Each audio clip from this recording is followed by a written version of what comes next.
आज आप जिस तरह के इंसान भी बन चुके हैं या आज आपकी जैसी भी शख्सियत है, ये शख्सियत कब बनी और कैसे बनी, क्या आप ये बात जानते हैं?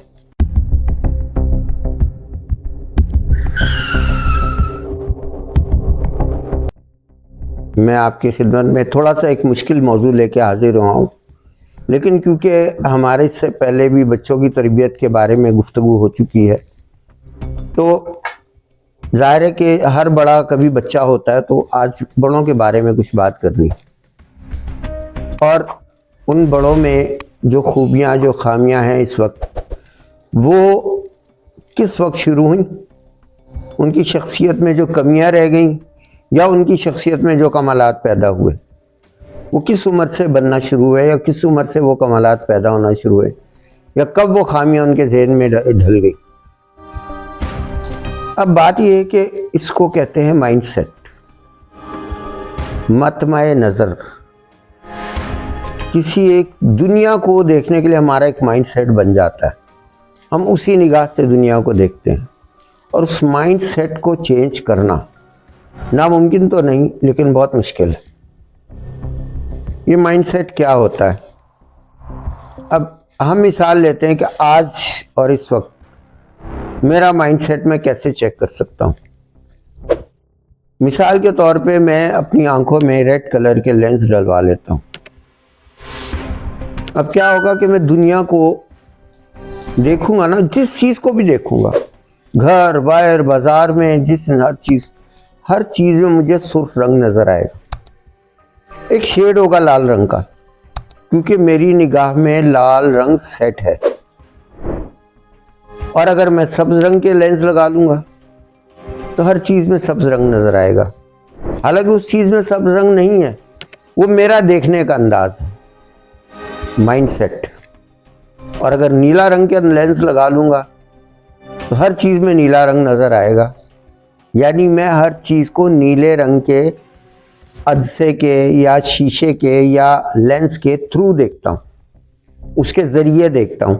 मैं मजबूर हूँ क्योंकि मेरा वो लेंस फिट है, लगा हुआ है, उस लेंस में से देखना। मेरा माइंडसेट भी उस फिक्स किए हुए लेंस या शीशे की तरह है, जिस शीशे के ज़रिए से मैंने इस कायनात को देखना है, लोगों को देखना है, घर वालों को देखना है, बाहर वालों को देखना है, दोस्तों को देखना है, दफ्तर वालों को देखना है, बाजार को देखना, ज़मीन को देखना, आसमान को देखना। वो माइंडसेट वो वाला शीशा है, वो अदसा है, वो ऐनक के वो रंगीन ग्लासेस हैं जिसके ज़रिए मैं दुनिया को देखता हूँ।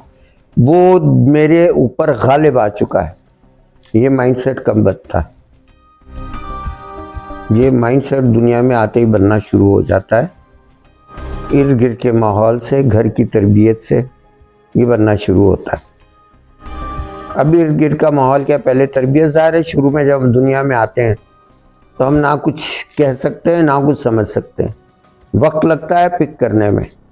लेकिन जब बच्चा दुनिया में आता है तो उसका कोई भी माइंडसेट नहीं होता, उसको कुछ भी पता नहीं होता, कोरा कागज़ होता है। कैसे दुनिया को देखना है, कैसे समझना है, क्या है दुनिया क्या नहीं है, खुशी है, गम है, दुख है, मेहनत है, मज़हब है, दुनिया के बाद कब्र है, आखिरत है, आगे ज़िंदा रहना है, मरना है, उसे कुछ भी नहीं पता होता। उसे एक पता होता है भूख लगती है तो रोना है, और वो उसको पता नहीं होता, जानबूझ के नहीं करता, वो एक फितरत में उसके अंदर एक बात डाली होती।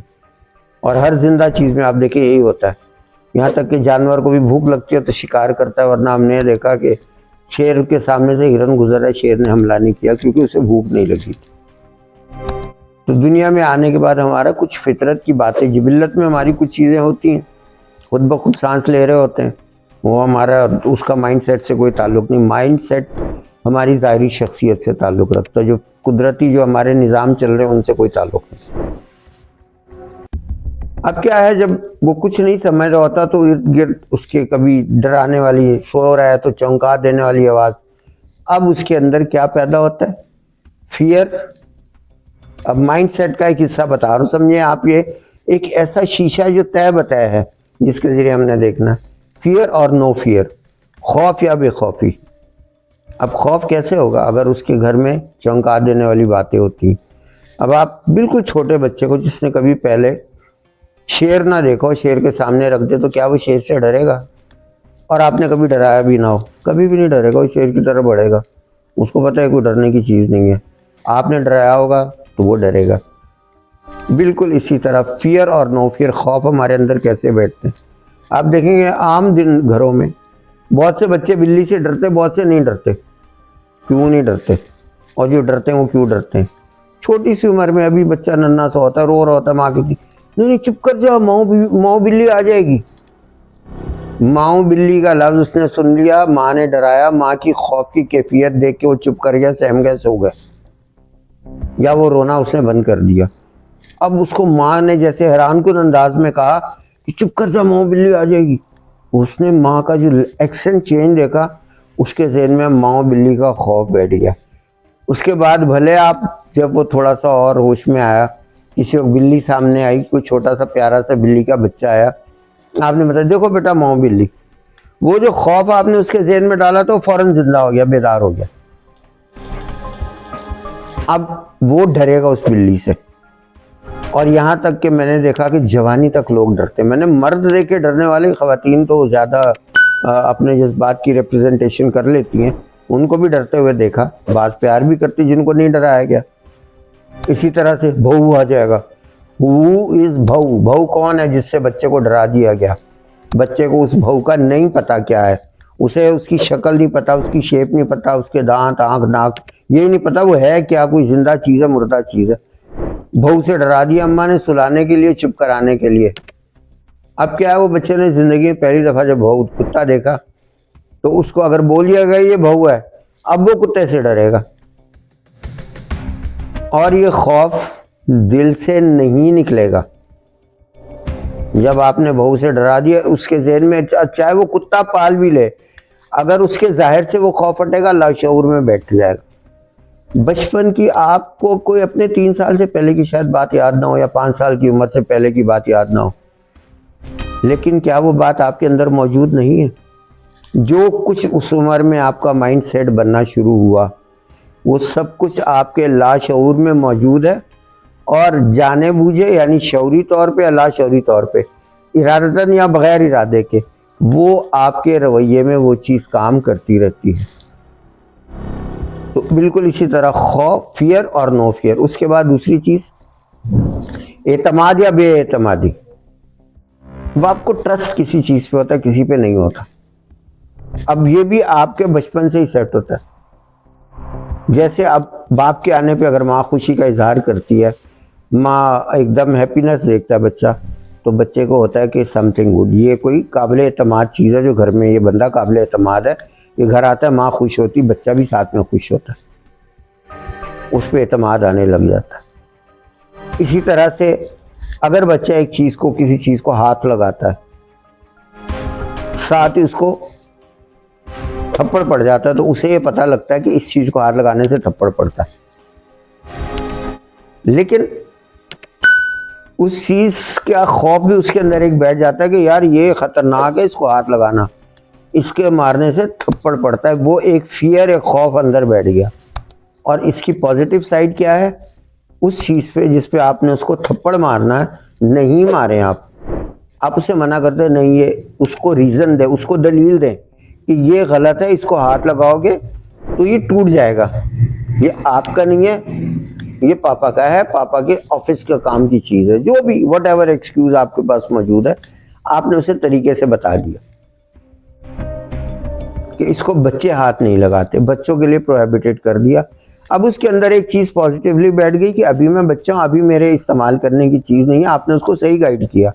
ये बड़े हो गए मैंने इसको हाथ लगाना है, वट एवर इट वॉज, चाहे वो कोई मोबाइल था या उसके बाप की ऐनक थी या कोई भी चीज़ था, वट एवर इट इज़, या ऑफिस का लैपटॉप था।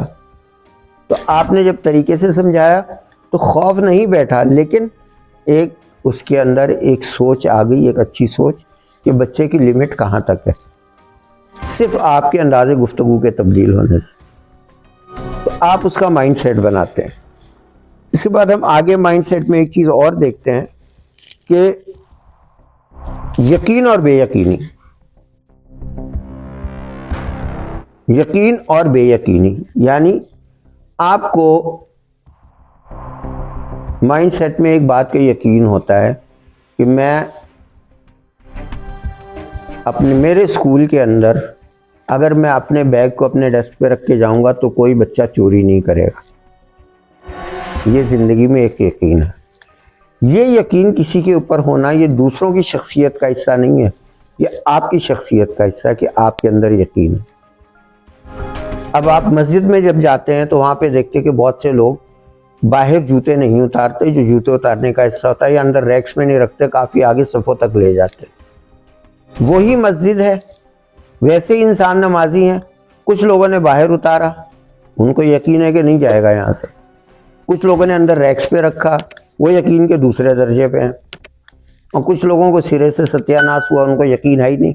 वो जहाँ जाके नमाज पढ़ रहे हैं उन्होंने बराबर सबकी साइड पे जूते रख दिए, मस्जिद का तकद्दुस का भी ख्याल नहीं रखा, जूतों से गंदी मिट्टी झड़ती। तो वो तीन है एक ही मस्जिद। मस्जिद में कोई ऐसा वाकये का फ़र्क नहीं है, जो भी होना वो तो होगा, लेकिन वो तीनों के यकीन और बेयकीनी का फ़र्क है। ये भी एक माइंड सेट है ज़िंदगी में। इसी आप जहाँ लोगों के साथ डील करते हैं, आपका माइंड सेट अगर नेगेटिव है, लोग आपकी वजह से डिस्टर्ब होते हैं, तंग होते हैं। बहुत सारे लोग काम अपने दो चार झूठ से निकाल लेते हैं। अब माइंड सेट बन गया झूठ बोलने से काम निकलता है, सच से नहीं निकलता। हालांकि अल्लाह कहता है इन्नल्लाह मअस-सादिकीन व इन्नल्लाह मअस-साबिरीन, अल्लाह ताला सच्चे लोगों के साथ है, सब्र करने वालों के साथ है, सच्चे लोगों के साथ है। अल्लाह ताला कून मअस-सादिकीन कहता है सच्चे लोगों के साथ रहो। अल्लाह ताला का ट्रस्ट आपको दिला रहा है किस पे? सच्चे लोगों के साथ। लेकिन दुनियावी मामलात में बहुत से लोगों को देखा मैंने, मेरे दोस्त अहबाब ऐसे हैं जो कहते हैं नहीं, सच से काम नहीं निकलता, झूठ से निकलता है। ये उनका माइंड सेट है झूठ। हकीकत ऐसी कुछ भी नहीं है। वो काम होना है या नहीं होना, वो आपके सवाब आपके सामने वाले लोगों पर है कि वो आपका काम करना चाहते हैं नहीं करना चाहते। लेकिन आप ये समझ रहे हैं कि आपने झूठ बोला तो आपका काम हो गया, आपने सच बोला तो काम नहीं हुआ। ऐसा कुछ भी नहीं होता। वो आपका अपना माइंड सेट है, उसको हम चेंज नहीं कर सकते। तो आप फिर दुनिया को अगर सही माइंड सेट बन गया तो सही निगाह से देखते हैं, गलत माइंड सेट बन गया तो गलत निगाह से देखते हैं। फिर उसके बाद आपकी ज़िंदगी में आपके माइंडसेट में एक चीज़ और काम आती है, वो कॉन्फिडेंस और नो कॉन्फिडेंस, यानी खुद एतमादी या खुद एतमादी का ना होना। जब आपको खुद एतमादी कैसे होती है? खुद एतमादी आपको उसी छोटी उम्र से होती है, 3 साल से पहले पहले, जहाँ आपकी 60% ना तब्दील होने वाली शख्सियत बन चुकी होती है कि आपको आपके पेरेंट्स हैं, माँ बाप हैं, वो जब हमें या आपको किसी चीज़ पे आपकी हौसला अफजाई करते हैं। बिल्कुल इसकी मिसाल जब आप बच्चे को चलना सिखाते हैं, उसके लिए चलने को खुशी का जरिया बना देते हैं, खड़े हो जाते हो, 2-3 कदम आके आपको अपने बाप को माँ को चिपक जाता है फौरन, ठीक है। उसके बाद वो उसका कॉन्फिडेंस आता है, उसको आहिस्ता आहिस्ता 2-3 दफ़ा गिरता है, फिर चलने लगता है, उसको कॉन्फिडेंस आ जाता है। क्यों? आप पॉजिटिवली ले रहे होते हैं। अगर आप उसको 2 कदम चलने के बाद थप्पड़ मार देंगे, आप उसको डांट देंगे कि क्यों नहीं चल सकता तू, वो कॉन्फिडेंस लूज कर देगा। यानी उसकी उम्र अभी चलने की नहीं है, आप उससे चलने की तवक्को कर रहे हैं, उसके लिए आप उस पर दबाव डाल रहे हैं। कोई भी काम करने की नहीं है, अभी दबाव डाल रहे हैं, ओवरलोड कर रहे हैं उसको, उसका कॉन्फिडेंस, उसकी खुद एतमादी शेक हो जाएगी। लेकिन अगर आप एनकरेज कर रहे हैं, हौसला अफजाई कर रहे हैं, तो उसकी खुद एतमादी बढ़ जाएगी। और ये सारी चीज़ें जो ये माइंड सेट है, ये सारी ज़िंदगी के लिए बन गया। अब उसी खौफ के तहत, उसी यकीन और बेयकीनी के तहत, उसी खुद एतमादी और अपने ऊपर एतमाद ना होने के तहत वो सारी ज़िंदगी दुनिया को देखता रहेगा। नेगेटिव और पॉजिटिव थिंकिंग का जो भी उसके अंदर बैलेंस बन जाएगा, मस्बत सोच या मनफी सोच का, उसी में वो दुनिया को देखेगा। उसकी सोच वैसी होगी, मामलात वैसे नहीं होंगे। हकीकत से वो थोड़ा सा अगर माइंडसेट गलत बन गया तो हकीकत से हट जाएगा। इसीलिए आसमान से किताबें उतारी गई। आप अगर कुरान मजीद का मुताला करें तो बेसिकली इंसान के उसके ऊपर अमल करके बिगड़े हुए माइंडसेट भी ठीक हो जाते हैं। बिल्कुल उस पर अमल करने से सोच दुरुस्त हो जाती है। माइंडसेट को सही करना नामुमकिन तो नहीं है, लेकिन बहुत मुश्किल है। इसलिए जो पेरेंट्स हैं, माँ बाप को हमेशा इस बात का ख्याल रखना चाहिए कि हम बच्चे का क्या माइंडसेट बना रहे हैं, क्या हम उसे उसमें बिला वजह के खौफ तो नहीं उसके जहन में पैदा कर रहे। उनका बीज खौफ का डाल दिया, वो लाशऊर में घुस गया और सारी ज़िंदगी काम करेगा। उनका एतमाद हमने तोड़ दिया, लाशोर में घुस गया, सारी ज़िंदगी काम करेगा। उनका यकीन हमने ख़राब कर दिया, लाशोर में घुस गया, सारी ज़िंदगी ख़राब कर देगा। तो नाज़रीन, ये थोड़ा सा आज मुश्किल मौजू था, मगर क्योंकि इसका ताल्लुक इंसान के बचपन से है और ये बुढ़ापे तक वही माइंडसेट चलता है, इसीलिए बहुत से इंसानों के रवैये अलग अलग होते हैं। जिनका माइंडसेट अच्छा नहीं होता वो अपने माहौल के लिए तकलीफ दे लोग होते हैं और अपनी ज़ात के लिए भी तकलीफ दे होते हैं, उनको सुकून नहीं मिलता ज़िंदगी में। और जिनका माइंडसेट अच्छा बन जाता है वो अपने हक़ में भी अच्छे होते हैं, मुतमईन रहते हैं, अपने इर्द गिर्द के लोगों के लिए भी अच्छे होते हैं। तो माँ बाप को बच्चे के माइंडसेट का ख्याल बहुत ज़्यादा रखना चाहिए, उसमें कोई गड़बड़ ना करें, कोई उसके अंदर कोई पेचीदगी पैदा ना करें, ताकि वो बच्चा अपनी आखिरी उम्र तक ज़िंदगी अच्छी गुजार सके और बड़ा होकर अपने माँ बाप से भी अच्छा रवैया कर सके। बहुत शुक्रिया नाजरीन, उम्मीद है मेरी आज की बातें आपको पसंद आई होंगी और आपसे हस्बे मामूल ये दरख्वास्त है कि मेरे चैनल को सब्सक्राइब करें और इन मालूमात को ज़रूर शेयर करें। ये मेरी अपने ज़िंदगी भर के तजुर्बात का निचोड़ है, ये मेरी अपनी सोच है। आप इसको आगे पहुंचाएं। अगर आप इसमें कोई फ़ायदा अपने लिए या लोगों के लिए देखते हैं तो फिर फ़ायदे की बात आगे पहुंचाना एक नेक काम है और नेक काम ज़रूर कीजिए। बहुत शुक्रिया। अल्लाह हाफ़िज़।